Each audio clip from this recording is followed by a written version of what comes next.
جو سچی سنتوں سے فارغ ہو چکے ہیں وہ بھی اس کو مکمل کریں۔ آج قریب قریب آئے۔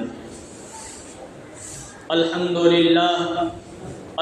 للہ نحمده ونستعینه ونستغفره ونؤمن به ونتوکل علیہ ونعوذ باللہ من شرور انفسنا ومن سیئات اعمالنا من يهد الله فلا مضل له ومن يضلله فلا هادي له ونشهد أن لا إله إلا الله وحده لا شريك له ونشهد أن سيدنا ومولانا محمدا عبده ورسوله صلى الله عليه وعلى آله وأصحابه وبارك وسلم تسليما كثيرا كثيرا. أما بعد فأعوذ بالله من الشيطان الرجيم. بسم الله الرحمن الرحيم. وأذن في الناس بالحج يأتوك رجالا وعلى كل ضامر يأتين من كل فج عميق. وقال النبي صلى الله عليه وسلم أفضل الأعمال حج مبرورة أو عمرة مبرورة أو كما قال عليه الصلاة والسلام. صدق الله العظيم وصدق رسوله النبي الكريم. رب اشرح لي صدري ويسر لي أمري واحلل عقدة من لساني يفقهوا قولي. ایک مرتبہ نبی اکرم صلی اللہ علیہ وسلم پر درود شریف پڑھ لیجیے. اللهم صل على محمد وعلى آل محمد كما صليت على إبراهيم وعلى آل إبراهيم إنك حميد مجيد. اللهم بارك على محمد وعلى آل محمد كما باركت على إبراهيم وعلى آل إبراهيم إنك حميد مجيد. محترم بزرگوں اور عزیز دوستوں، اللہ تبارک و تعالیٰ کا احسان، اللہ کا فضل اور اللہ کا کرم ہے کہ اللہ تبارک و تعالیٰ نے ہم تمام کو نماز جمعہ کے لیے اپنے گھر مسجد جلد سے جلد آنے کی توفیق نصیب فرمائی. جو باتیں کہیں جائیں اللہ تعالیٰ ہم تمام کو اس پر عمل کرنے کی توفیق نصیب فرمائے اور ان باتوں کو ہمارے لیے ذریعہ نجات اور مغفرت بنائے. بزرگوں، دوستوں اور عزیزوں، اللہ تبارک و تعالیٰ نے قرآن مجید میں صاف صاف لفظوں میں یہ بتا دیا کہ انسانوں کو میں نے کس لیے پیدا کیا. قرآن میں فرماتے ہیں وَمَا خَلَقْتُ الْجِنَّ وَالْإِنسَ إِلَّا لِيَعْبُدُونَ. اللہ فرماتے ہیں کہ میں نے انسان اور جنات کو اپنی عبادت کے لیے پیدا فرمایا ہے. انسان بندہ بن کر زندگی گزارے تو اچھی چیز ہے، اور اللہ کی بندگی چھوڑ کر زندگی گزارے تو وہ بندہ کہنے کے لائق نہیں، بلکہ وہ نفس کا پجاری اور شیطان کا ماننے والا، بلکہ شیطان کہے تو بھی کم نہیں ہوگا. اللہ نے جو ہمیں پیدا کیا ہے ہم عبادت کر کے اللہ کو راضی کرنے والے بن جائیں. گویا اس آیت کا مفہوم اور مطلب یہ نکل رہا ہے کہ انسانوں کو جو پیدا کیا، جو زندگی دی گئی ہے، وہ اللہ کی عبادت کے لیے. اور عبادت 3 قسموں کی ہوتی ہے. کتنی؟ عبادت 3 قسموں کی ہوتی ہے، 3 طرح کی ہوتی ہے. عبادت بدنی، عبادت مالی. عبادت بدنی اور مالی دونوں ایک ساتھ. کتنی ہو گئی؟ عبادت بدنی، جسمانی اعتبار سے عبادت کرنا. جیسے نماز پڑھ رہے ہیں، اس میں پیسہ لگتا ہے نہیں. مولانا نماز پڑھائے تو امام صاحب کو 500 1000 سما کو جانے ہونا تو ہماری نماز ہونے والی یوں ہے نہیں. جسم لے کر اللہ کے گھر میں حاضر ہو اور نماز پڑھے، یہ بدنی اور جسمانی عبادت ہوئی. مالی عبادت جس میں بدن کھپانے کی ضرورت نہ پڑے لیکن پیسہ لگانے کی، مال لگانے کی ضرورت پڑتی ہو، جیسے زکوٰۃ دینا، صدقہ فطر دینا.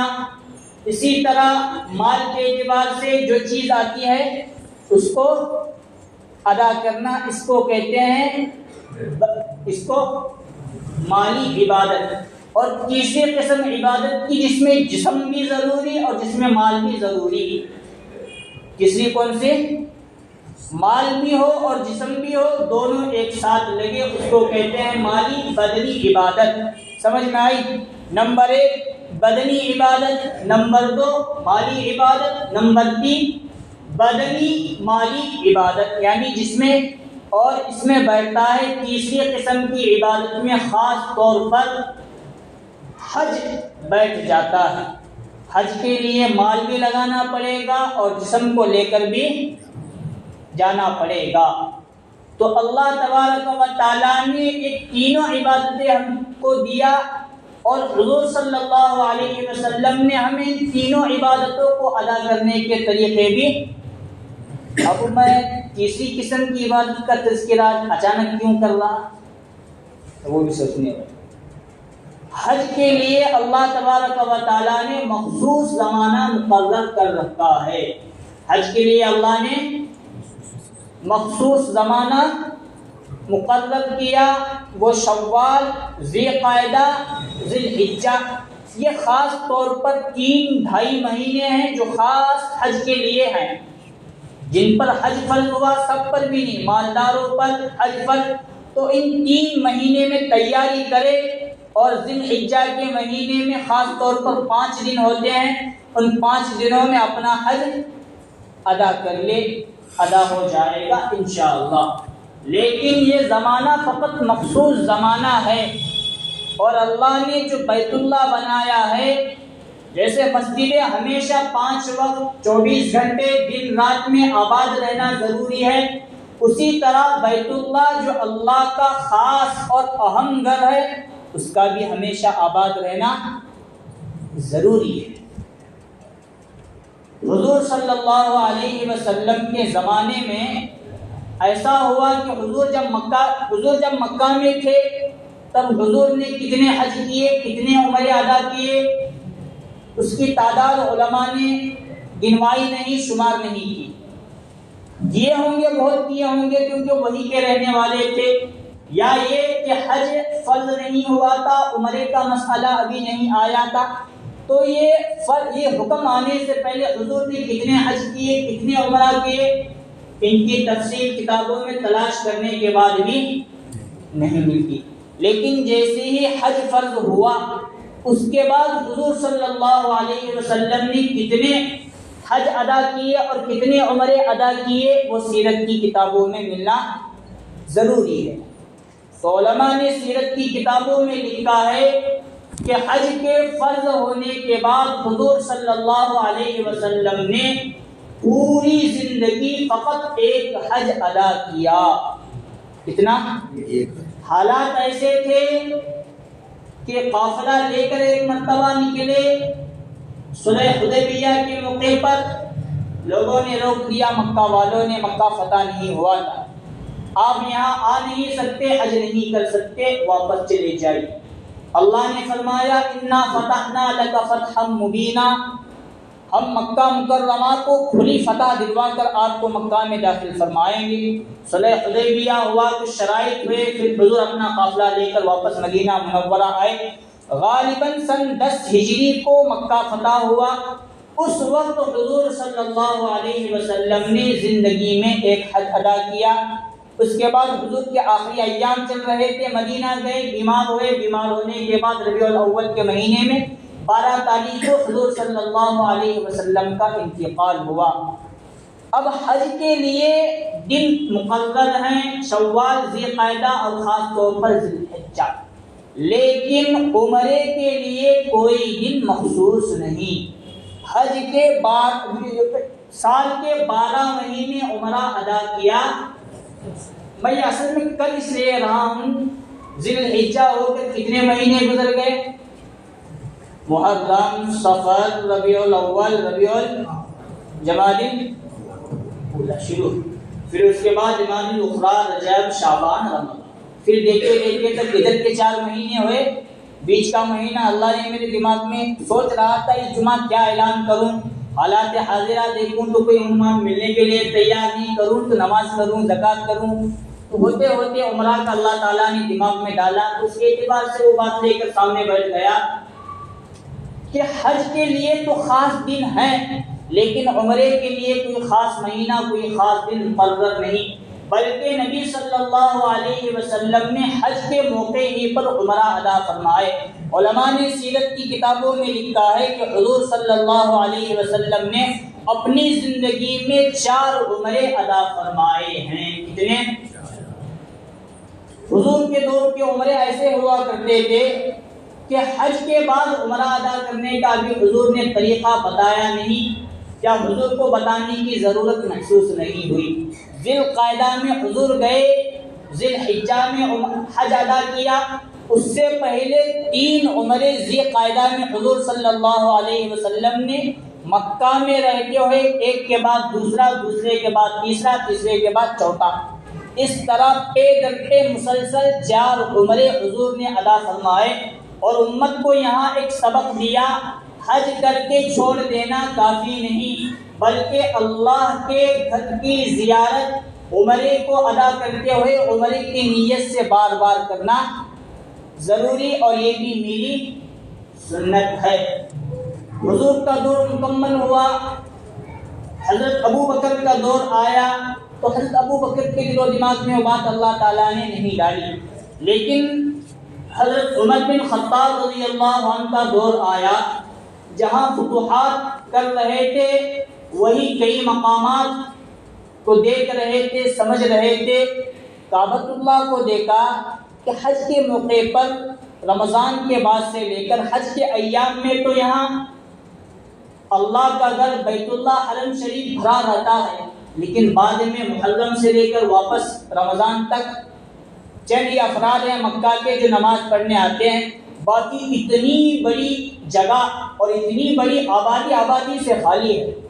تو حضرت عمر رضی اللہ عنہ نے غالباً صحابہ اکرام کے مشورے سے یہ اعلان فرما دیا، حج کے دنوں میں حج ادا ہوگا، ان دنوں میں عمرہ ادا کریں گے نہیں، باقی دنوں میں جن کو عمرہ ادا کرنا ہے وہ پوری دنیا سے آ کر محرم سے لے کر رمضان میں عمرہ کو، یہ جو آج ہم دیکھ رہے ہیں حرم شریف دن بھی رات بھی ہر مہینے کھل ہو رہا ہے، جن کی برکت حضرت عمر رضی اللہ عنہ کی برکت، جنہوں نے ہمارے سامنے لا کر رکھا، امت کے افراد جیسے اپنی مسجد کو آباد کرنا ضروری، اسی طرح اللہ کے گھر بیت اللہ کو آباد کرنا بھی ضروری ہے۔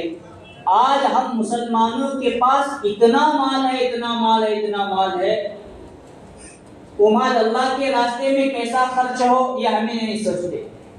4 لاکھ ہیں تو 2-4 دنوں کے اندر ڈبل کیسا، 8 ہیں تو اس کے ڈبل کیسا، پلاٹنگ میں کیسے لگاؤں، اسی طرح گاڑیوں میں کیسے لگاؤں، اسی طرح میں کیسے بزنس میں ڈال کر اسے بڑھاؤں چڑھاؤں، ہم یہ سوچ رہے ہیں۔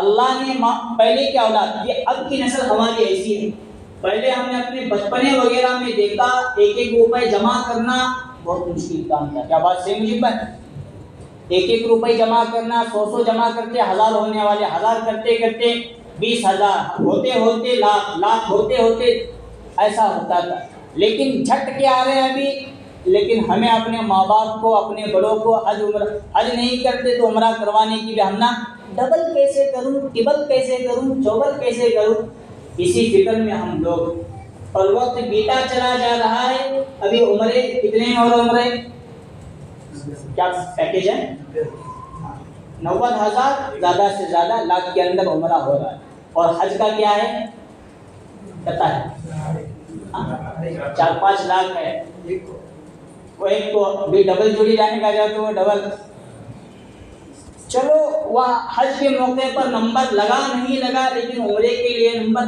آج کا آج لگاؤ تو لگ جاتا ہے۔ میں پوری دنیا کی بات نہیں کر رہا، میں فقط ایکسمبا اور ایکسمبے میں بھی یہ جامع مسجد تک بات ہے، یہاں اتنی غفلت ہم لوگوں میں آئی، مال بہت ہے لیکن عمرہ کرنے کی شاید کوئی بندہ اللہ کی طرف سے توفیق مانگ نہیں رہا۔ یہ اصل میں محبت کا ہونا ضروری ہے. مجھے اللہ سے محبت ہونا، اللہ کے نبی سے محبت ہونا، اللہ کے گھر سے اللہ کے گھر کی محبت ہونا اور رسول اللہ صلی اللہ علیہ وسلم کے عمل کی محبت ہونا. جب یہ محبت اور سچ آگے بڑھو، وہ مسجد صاحب مجبوراً آگا لگاتے ہیں. آگے یہاں بھی جگہ خالی بڑھو، بشیر بھائی آگے، اور ساتھ بیچ میں جگہ خالی ہے اسے پور کرو. اصل میں محبت کا ہونا یہ بہت ضروری ہے. جب محبت ہوگی تو اللہ تعالیٰ توفیق نصیب فرمائیں گے. محبت نہیں اللہ سے، اللہ کے گھر کے، اللہ کے نبی صلی اللہ علیہ وسلم کے اور حضور کی سنتوں کی، تو کتنا ہی مال ہو جائے ادا ہم نہیں کر سکتے. اور کمال کی بات، جہاں محبت ہوگی مال کے نہ ہوتے ہوئے بھی اللہ تعالیٰ پہنچائیں. مالک بن دینار کا نام سنا ہے؟ میں حج کے موقع پر کبھی کبھار وہ واقعہ بیان کر بھی دیتا ہوں، اور واقعہ بڑا عبرت کا، اس لیے بیان کرنا بھی ضروری. مالک بن دینار قائم ہے ایک سمبا میں، ان سے وہ کیرلا میں ان کے مزار ہے. اولیاء اللہ کے مزاروں پر جانا بھی بہت ضروری ہے. ہاں جا کر وہاں شرک و بدعت کرنا یہ نہیں، ان پر جا کر فاتحہ خوانی کرنا، ان کے نام پر بخشنا اور وہ قبر کی سنت سمجھ کر جانا، یہ بھی ہمارے لیے بہت ضروری، جو آج ہم چھوڑ چکے ہیں. مالک بن دینار رحمۃ اللہ علیہ اپنے ملک سے حج کے لیے تشریف لے جا رہے تھے. حج کا زمانہ تھا، بیت اللہ کی دیدار اور طواف بیت اللہ، یہ امنگ اور یہ محبت بڑی انہیں ستا رہی. جا رہے تھے، نکلے تو بغداد، بصرہ، کوفہ کا ہوتے ہوئے ایک ایسی جگہ ان کا گزر ہوا کہ ایک بندہ جس کے پیر بھی سلامت نہیں، ہاتھ بھی سلامت نہیں، وہ سرین کے بل گھسیٹتا ہوا حج کے لیے جا رہا ہے. ایک درخت کے نیچے دھوپ، کڑکڑاتی دھوپ تھی. مالک بن دینار رحمۃ اللہ علیہ بھی بیٹھ گئے اور وہ بندہ بھی وہاں تھوڑی دیر قیلولہ کے لیے سے آرام کرنے کے لیے، ہاتھ پیر سے جو معذور تھا وہ بھی وہاں آئے. اب باتوں میں مالک بن دینار رحمۃ اللہ علیہ نے پوچھا، میں تو حج کو جا رہا ہوں لیکن تو کہاں جا رہا ہے؟ اتنا پرمشقت سفر تجھے طے کرنے کی ضرورت کیا ہے؟ انہوں نے کہا، اس اللہ کے ولی نے، حج کے ایام قریب آ رہے ہیں، میں حج کے لیے جانا چاہتا ہوں. ہاں وہ بھی ہکے بکے رہ گئے، تعجب میں پڑ گئے، نہ ہاتھ سلامت نہ پیر سلامت، پھر بھی تم نکلے ہو. وہ بندہ کہنے لگا، میں نے آدھا راستہ تو طے کر لیا، آدھا باقی ہے. حضرت مالک بن دینار رحمۃ اللہ علیہ نے فرمایا، شاید تو غریب معلوم ہوتا ہے، میں تجھے اپنے پیسے سے سواری دینے کے لیے تیار ہوں، سواری سے چلا جا. وہ اللہ کے ولی اور اللہ کا بندہ کہنے لگے، مالک بن دینار، تمہیں دیکھ کے تو میں نے شروع ہی میں پہچان لیا تم اللہ کے کوئی ولی ہو اور عقل مند ہو، لیکن تم مجھے اللہ کے جس طرح ولی ہونا چاہیے ویسے معلوم بھی نہیں ہو رہے، اور مجھے تمہارے اندر اتنی عقل بھی نہیں معلوم ہو رہی. کوئی مجرم اللہ کو راضی کرنے کے لیے گھر جا رہا ہے تو سوار ہو کر ٹھاٹ باٹ میں جائے. جس طرح عاجزانہ انداز میں جا کر اللہ کو راضی کر سکتا ہے، اس طرح جانے کی ضرورت ہے. میں اللہ کو راضی کرنے کے لیے اسی حالت میں جا رہا ہوں تاکہ اللہ کو میرے اس عجز پر اور میرے تواضع پر رحم آئے. امام حضرت مالک بن دینار رحمۃ اللہ علیہ فرماتے ہیں، رات گئی بات گئی، دن گیا رات مکمل ہو گئی، بات مکمل ہو گئی. میں بھی اپنے سفر پر نکلا، وہ اللہ کا بندہ بھی اپنے سفر پر نکل گیا. لیکن جب دیکھتا ہوں کہ حج کے ایام شروع تھے اور میں طواف بیت اللہ کر رہا تھا تو ایک اللہ کا بندہ بیت اللہ کے سامنے ہاتھ پیر کے نہ ہوتے ہوئے اللہ سے رو رو کر دعا کر رہا تھا، اور پورا مجمع اس بندے کے دعا پر آمین کہہ رہا تھا. مجھے تعجب ہوا، ایسا یہاں اللہ کا کون سا ولی ہوگا جو اس طرح دعا مانگ رہا ہے اور پورا بیت اللہ کا طواف کرتے ہوئے لوگ اس کے دعا پر آمین کہہ رہے ہیں. جا کر دیکھا تو دیکھتا ہوں کہ وہی بندہ آیا بھی اور مجھ سے پہلے طواف بیت اللہ بھی. یہاں مال کا مسئلہ نہیں، یہاں مسئلہ کس کا ہے؟ محبت ہے تو لیلا مجنو کو لیلا کے گلیوں کو کتے سے بھی محبت ہو جائے. ہم نے مجنو، ہم نے لیلا، ہم نے گھر کے نہ گھر کے، ایسا مسئلہ.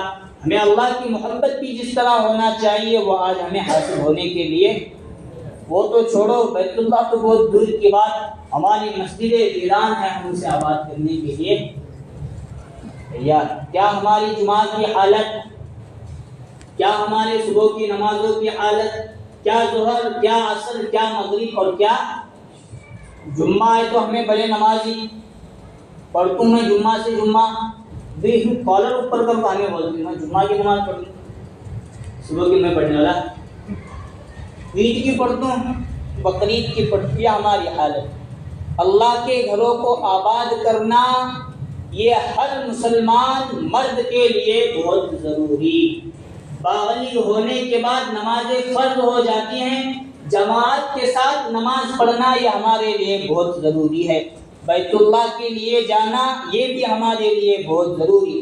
حج کے تو خاص ایام ہیں لیکن عمرے کے خاص ایام، میں گاؤں میں دیکھ رہا ہوں بہت سارے لوگوں کے پاس پیسہ ہے، خاص طور پر ہم نوجوانوں کے تعلق سے میں کہتا ہوں ہمارے پاس پیسہ ہے یا تو اپنے باپ دادا کی جائیداد کی طرف سے یا ہماری کمائی کی طرف سے، لیکن کیا ہم نے تنہائی میں بیٹھ کر یہ غور کیا میرے باپ کی عمر، میرے ماں باپ کی عمر بیتی چلی جا رہی ہے، میں ان کو عمرہ کراؤں؟ کسی نے سوچا؟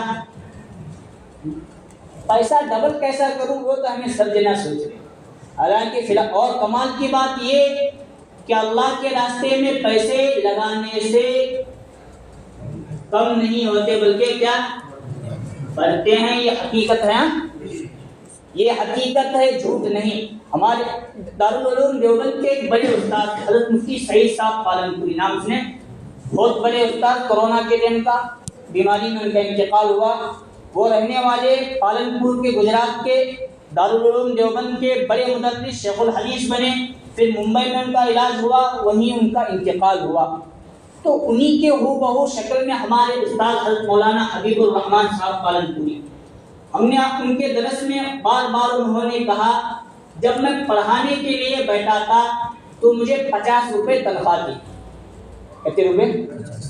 ابھی ان کی عمر ہو گئی اچھی خاصی، سمجھ میں 50-60 سال سے پڑھا رہے ہیں، اس وقت کے زمانے کی وہ بات کرتے تھے، لیکن انہیں پیسوں کو میں نے شادی سے پہلے جمع کرنا شروع کیا اور سب سے پہلے میں نے عمرہ ادا کیا، اب میں نے اتنے عمرے اور اتنے حج ادا کیے کہ مجھے بھی معلوم نہیں میں نے، اور وہ بولتے ہیں تنخواہ ملی ابھی کچھ نہیں، زیادہ سے زیادہ 15,000 تنخواہ ہے، مولانا کی کہتی رہنے والی امام صاحب کیا، اور دوسرا کچھ کام نہیں کرتے ہیں، نئے انہیں شیئر مارکیٹ میں پیسہ لگائے سیکھے، یہ تو کیا تو صبح سے لے کر شام پڑھانا، شام سے لے کر صبح تک کتابوں کا مطالعہ کرنا، پھر دوسرے دن جا کر صبح سے لے کر شام تک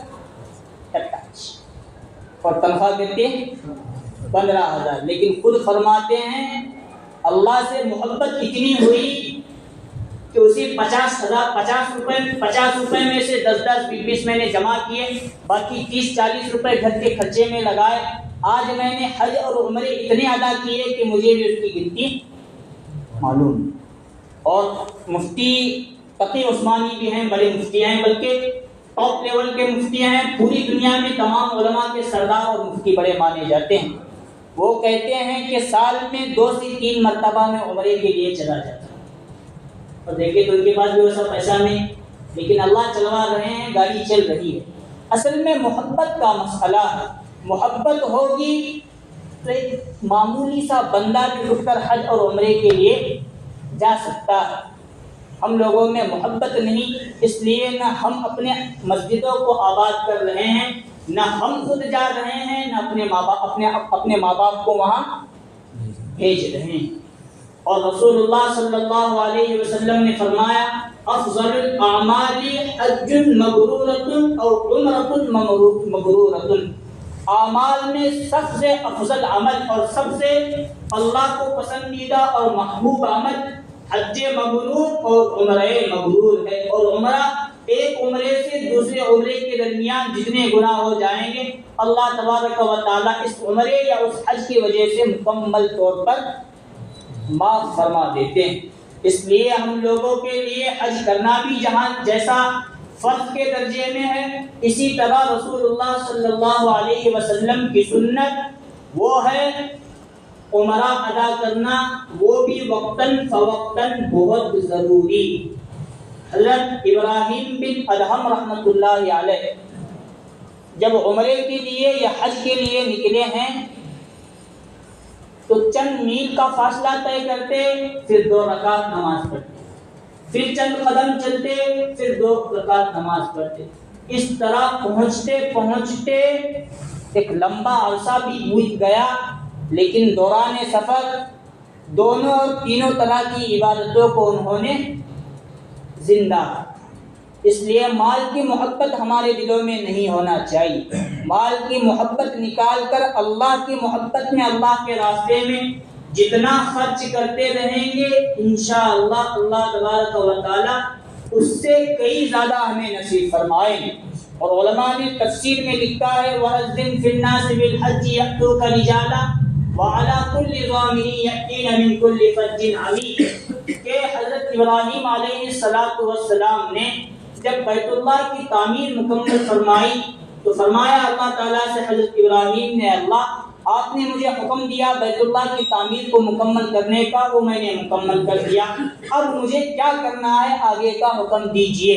تو حضرت ابراہیم سے اللہ تبارک و تعالیٰ نے فرمایا وَأَذِّن فِي النَّاسِ لوگوں میں آواز لگاؤ کہ بیت اللہ کے حج کے لیے، بیت اللہ کا طواف کرنے کے لیے اور بیت اللہ کو آباد رکھنے کے لیے آ جاؤ.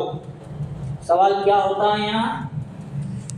آج ہم مکہ دیکھ رہے ہیں، مکہ تر و تازہ ویران آباد معلوم ہو رہا ہے، لیکن حضرت ابراہیم کا دور پہاڑوں کا دور تھا، وہ الگ ہی دور تھا. ہر طرف پہاڑ، سامنے دیکھتے ہیں پہاڑ، پیچھے دیکھتے ہیں پہاڑ، سیدھے دیکھتے ہیں پہاڑ اور الٹے دیکھتے ہیں. تو بھی انہوں نے تعجب میں سوال کیا ہے باری تعالیٰ آپ فرما رہے ہیں لوگوں میں حج کا اعلان کیجئے، عمرے کا اعلان کیجئے، لوگوں کو اللہ کے گھر کی طرف کو بلائیے، لیکن یہاں میرے سامنے ہنس کوئی نہیں. میں ہوں، میرا بیٹا اسماعیل ہے اور میری بیوی حاجرہ. اللہ نے فرمایا ابراہیم آواز تم لگاؤ، تمہاری آواز کو دنیا کے چپے چپے تک پہنچانے کا کام رب العالمین کا ہے.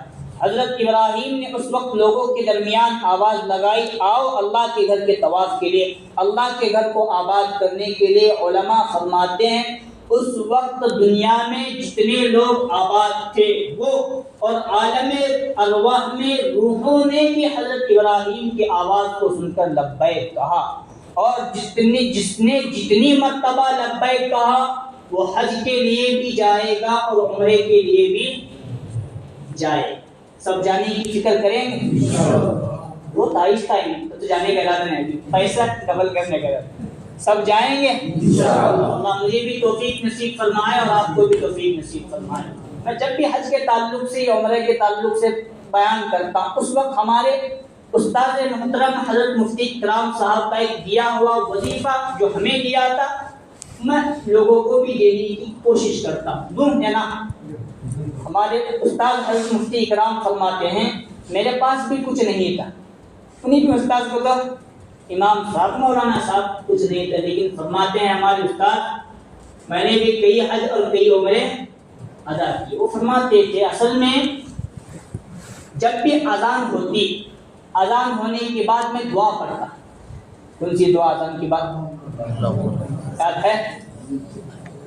درود شریف پڑھنے کا، پھر اذان کی دعا اللہم رب هذه الدعوة التامة والصلاة القائمة آت محمدا الوسيلة والفضيلة وابعثه مقاما محمودا الذي وعدته إنك لا تخلف الميعاد. اتنی بڑی دعا ہے، تم یاد کرنے کے لیے حالانکہ یاد رہنا ہے اذان کے بعد کی دعا ہے، پڑھنا ضروری. اور اس دعا کے بارے میں فضیلت یہ ہے جو بندہ اذان کے بعد یہ دعا پڑھے گا اسی کو نبی صلی اللہ علیہ وسلم کی شفاعت نصیب ہوگی. اب اگر میں یہاں مجمع میں ہاتھ اٹھانے لگایا کسی سے تو شاید 5 10 15 20 سے تیز اٹھائیں تو پڑھتے رہنا کو شفاعت بنا نبی کا دعا کیا کرنے اللہ ہم نے نبی کی شفاعت دے. حالانکہ اتنی بڑی دعا ہے نبی کی شفاعت حاصل کرنے کی، یہ پڑھیں گے تو خود بخود رسول اللہ ہمارے لیے شفاعت کریں گے سب یاد. دعا بڑی لگ رہی ہے، بڑی نہیں ہے، بڑی چھوٹی ہے. ہمارے استاد فرماتے ہیں حضرت مفتی کرام صاحب جب بھی اذان ہو اس کے بعد درود شریف پڑھے، درود شریف کے بعد یہ دعا پڑھے، لبیک اللہم لبیک لبیک لا شریک لک لبیک ان الحمد والنعمت لک والملک لا شریک لک۔ اے اللہ اس گھر کے لیے بھی میں تیار ہوں، اس گھر کے آنے کے لیے بھی تیار ہوں۔ لبیک کہہ کے یہ بندہ کہہ رہا ہے اللہ میں تیار ہوں، میں حاضر ہوں، بس مجھے توفیق نصیب فرمائے۔ اس لبیک اور تلبیہ کی برکت سے اللہ تعالیٰ مسجد بھی آنے کی توفیق نصیب فرمائیں گے، حج اور عمرے کی بھی توفیق نصیب فرمائیں گے۔ دعا ہے اللہ تبارک و تعالیٰ ان کئی ہوئی باتوں کو ہم تمام پر عمل کرنے کی توفیق نصیب فرمائے۔